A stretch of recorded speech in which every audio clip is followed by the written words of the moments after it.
Toma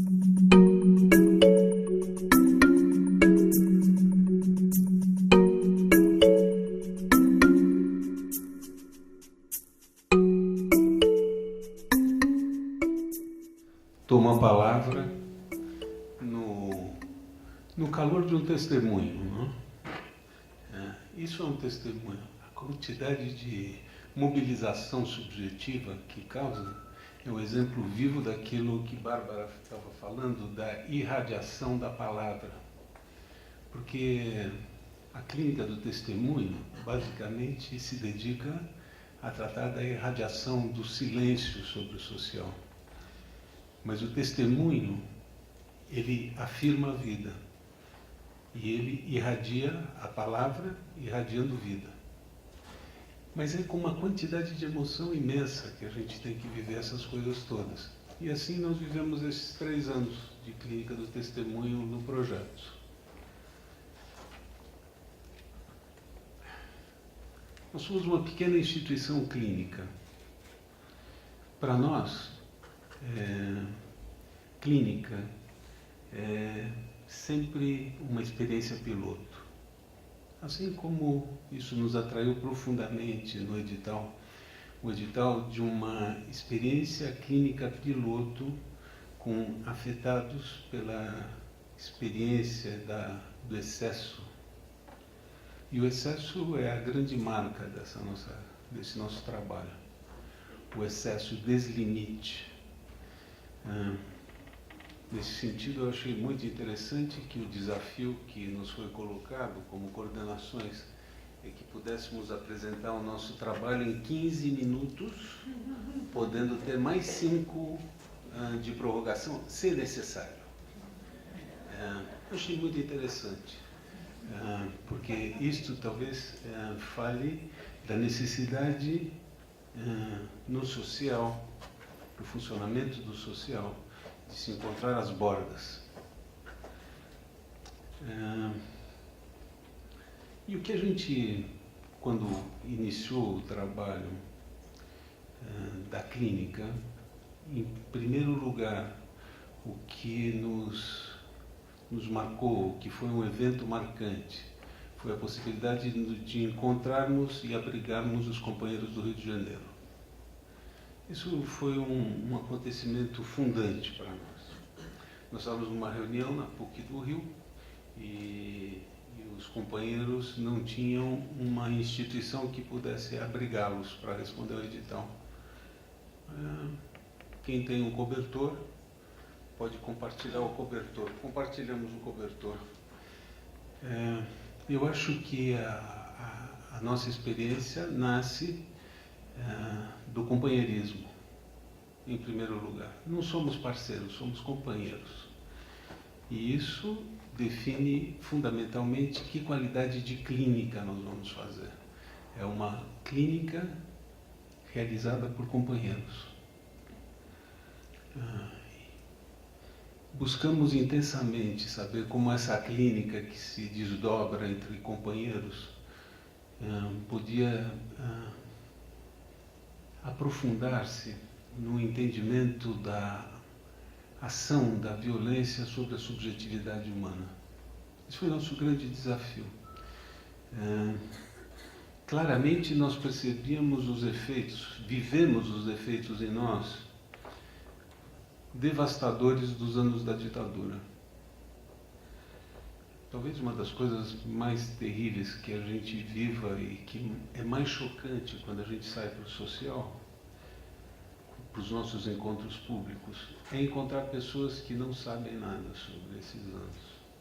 Ou pessoas que lembram vagamente de alguma coisa. É aterrorizante a experiência. É como se fosse possível que a vida pudesse ser de alguma forma denegada e que a gente comece a falar de coisas em que a sensação de solidão e de isolamento é imenso. Nesse momento eu quero reconhecer a preciosa companhia dos companheiros da equipe de São Paulo. Luiz Mercadante, Maria Beatriz Costa Vanuc, Rodrigo Blum, Pedro Antunes, Marta Zolini e Cristina Herrera.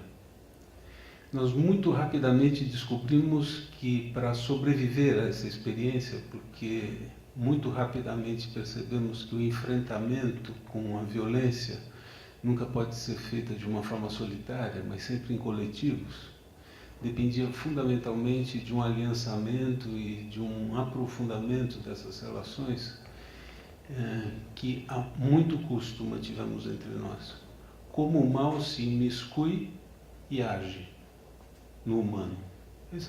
Vivemos como experiência pessoal a dificuldade de compreendermos os casos, a dificuldade de compreendermos os companheiros, as diferenças que se colocaram de uma forma brutal, às vezes, entre nós, chocante. Somos terapeutas que nos conhecemos, a maior parte de nós, há 30 anos. Éramos capazes de sermos assolados por muita desconfiança, por muita belicosidade, por muito silenciamento. E para isso nós aprendemos, eu acho que esse piloto nos trouxe um grande aprendizado, que para manter esse trabalho de pé é necessário um trabalho de fundações muito intenso com as equipes, para que as pessoas possam manter-se vivas e saudáveis. A demanda que é colocada é imensa e parece que não para de crescer. Nós tivemos muita dificuldade de encontrar os limites do nosso trabalho também. Ouvindo os relatos das outras equipes, vocês veem a quantidade de trabalho que foi desenvolvido em só 3 anos, 2 anos e meio, 3 anos. Muito trabalho, muito trabalho. E a impressão que fica é que faltou muito trabalho. Então, assim, eu queria recuperar nesse momento com vocês o frescor que pode ter o fato de sermos fundadores de uma prática no nosso país, no Brasil, da grande satisfação, do orgulho que isso nos traz, da dignidade que esse trabalho porta em si mesmo, e de que nós estamos frente a um piloto, estamos começando algum trabalho. Talvez essa seja uma das grandes marcas da nossa clínica. Estamos começando um trabalho que certamente tem muito a ser feito. Situações complexas exigem respostas complexas, respostas múltiplas. Assim como vocês ouviram nos relatos dos companheiros, a diversidade de dispositivos que eles foram lançando mão para dar conta da tarefa, isso também foi uma marca no nosso trabalho. Nós começamos trabalhando com um grupo de recepção. Era um grupo multigeracional, tinham 3 gerações. Achávamos que íamos fazer uma recepção em 4 encontros, encaminhamentos, 10 encontros, enfim. Nada mais longe da verdade. Tivemos que aprender desde o primeiro momento, ouvindo o sofrimento das pessoas que estavam frequentando o nosso serviço. Talvez um dos nortes fundamentais, e isso foi dito também em relação às outras clínicas, foi a clareza que a Comissão da Anistia teve desde o primeiro momento em reconhecer o erro do Estado e o sofrimento determinado nas pessoas por esse erro de Estado. Assim, muito claro, esse foi um eixo, e o segundo eixo foi a virada hermenêutica de pensar a anistia não como esquecimento, mas como reconhecimento. Reconhecimento de um direito de resistência e o reconhecimento de um sofrimento que esses corpos, que essas existências carregavam certamente para o resto de suas vidas. Muito claro, e isto nos serviu como uma referência importante, o reconhecimento.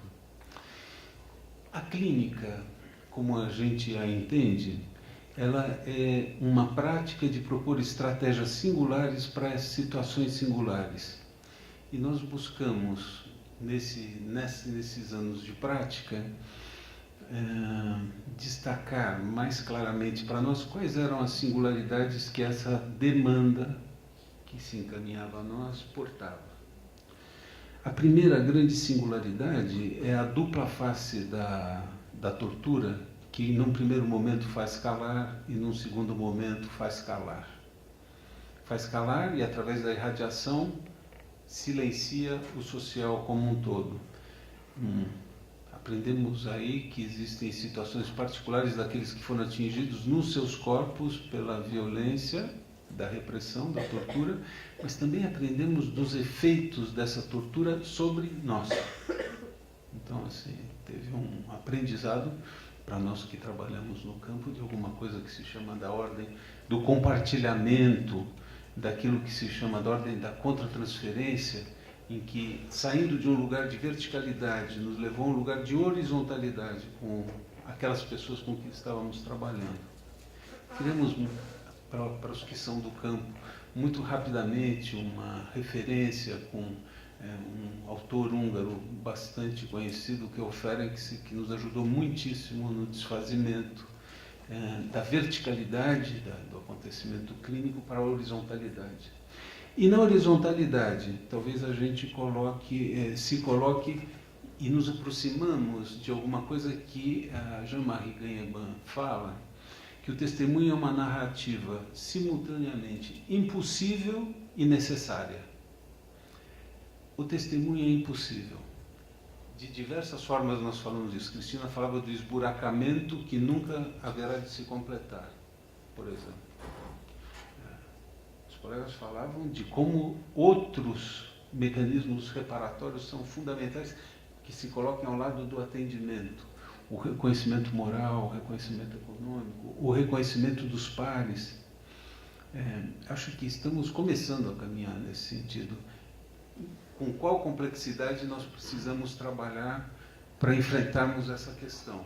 O grande risco de que a gente ache que já sabe alguma coisa e se torne excessivamente afirmativos.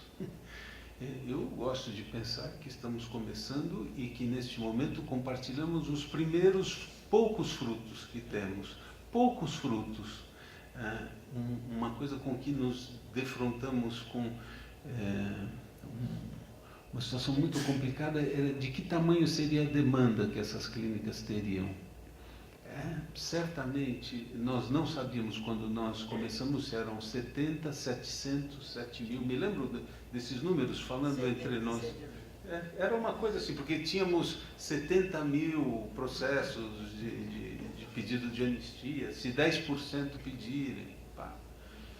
A verdade é que nos encontramos com algo terrível, que é o silenciamento. Não são 50 anos, 40 anos, 30 anos, 10 anos, é o silenciamento social. E como enfrentar-se com o silenciamento social? Nós lançamos mão de uma estratégia que para nós foi muitíssimo interessante, que nós chamamos de conversas clínicas públicas. Colocamos o clínicas no meio. Não seriam conferências, não seriam palestras, não seriam esclarecimentos. Assim, apresentaríamos um disparador, sabendo do efeito de radiação do testemunho, um documentário de testemunho. 3 terapeutas psicanalistas ocupariam a frente do público e, usando aquela máxima do bispo da TV Record, diriam: fala que eu te escuto. E de uma forma surpreendente as pessoas começavam a falar ininterruptamente durante 2 horas. Lembranças infantis, lembranças dos anos de prisão, perseguição. Era impressionante, as pessoas falavam muito. Fomos procurar referências também para isso. E os grandes coletivos. Quem trabalhou tratando dos grandes coletivos? 3 referências a gente também aí pôde firmar no nosso trabalho. Moreno, psicodrama, o terapeuta tem que ir aonde o povo está. Isso parece que o Moreno falava isso, não? Muito claramente. A a segunda referência do trabalho com grandes coletivos foi com Bion, e o terceiro com Pichon River. A experiência com as conversas clínicas públicas, eu acredito que está simplesmente começando, arranhando alguma coisa, mas que é de uma potência e de uma força de mobilização no social muito importante. As nossas conversas clínicas públicas se fazem sempre em parceria com uma instituição pública, uma biblioteca, um centro de memória, e vamos lá fazer as conversas. Quem participou desses eventos sabe da potência que isso trouxe para o nosso trabalho. Nesse momento eu acredito que é um dos grandes polos de investigação que certamente valeria muito a pena fazer. Mas eu estava falando da singularidade da clínica, por onde vinha a singularidade. Por um lado, pela dupla face, fazer falar, fazer calar. E a segunda singularidade, testemunho narrativo impossível.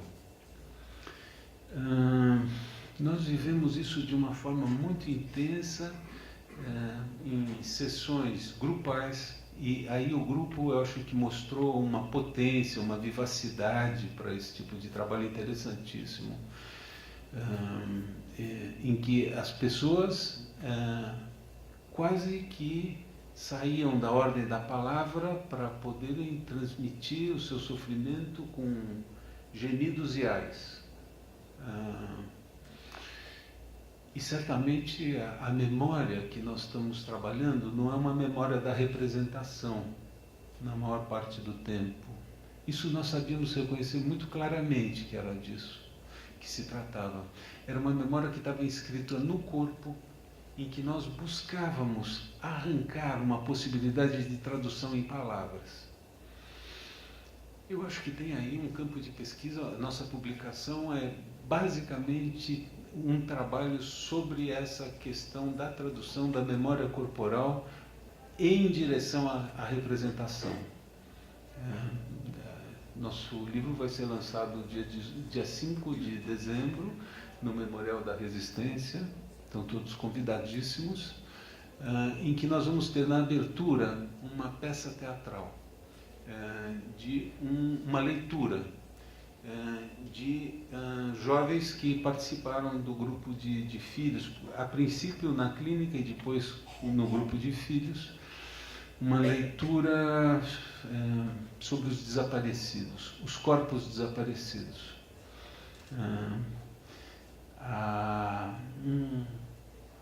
Acho que um grande ganho que essa clínica nós pudemos experimentar foi um dispositivo que nós chamamos incubadora de projetos. A incubadora de projetos, ela era um lugar onde os participantes da clínica podiam colocar seus projetos de criação de testemunho. E nessas, eu acho que uma linha fecunda de trabalho, não só a busca das narrativas, mas dos produtos intermediários que vão se fazendo entre a memória corporal e a representação, que são possíveis de se acessar através da arte. Me parece que esse é um grande canal. O teatro, as oficinas expressivas. Tivemos uma experiência de uma oficina de patchwork, de transformação de materiais, múltiplas técnicas de transformação de material. Aquela coisa absolutamente agradável do trabalho compartilhado, em que as coisas começam a aflorar e são possíveis de serem contidas sem serem exatamente ditas. Na passagem entre aquilo que era puro corpo para o ainda não representação. Uma experiência desafiadora, eu acho, para o segmento dos trabalhos clínicos nas próximas viradas. Testemunhar é mais do que narrar uma história, é mais do que organizar uma narrativa. Testemunhar é poder fazer essa passagem do indizível à possibilidade da palavra. E eu acho que esta clínica porta um grande desafio, não só de ouvir aquilo que ficou silenciado durante 50 anos, mas das questões que não puderam ser formuladas ao longo dos 50 anos. que nós nos encontramos são questões que nunca foram feitas. A questão não é só da reclamação, ou do muxoxo, ou da expressão do excesso sobre o corpo, mas daquilo que ainda não tem formulação. Eu acho que nós estamos abrindo um campo para que possam ser feitas questões que nunca foram feitas. Então, a clínica do testemunho talvez esteja muito mais próxima do inaudito do que daquilo que foi possível de ser dito e calado. Nós demos um título ao nosso livro e ao nosso documentário. Nós temos também um documentário bastante bacana, que os dois vão ser lançados também no dia 5 de dezembro, que é Travessia do Silêncio. Esse é o título, Travessia do Silêncio, Testemunho e Reparação. A gente acha que aí tem uma súmula bastante importante do que fizemos. Eu acho que foi isso. É isso que eu gostaria de compartilhar com vocês, com muito prazer.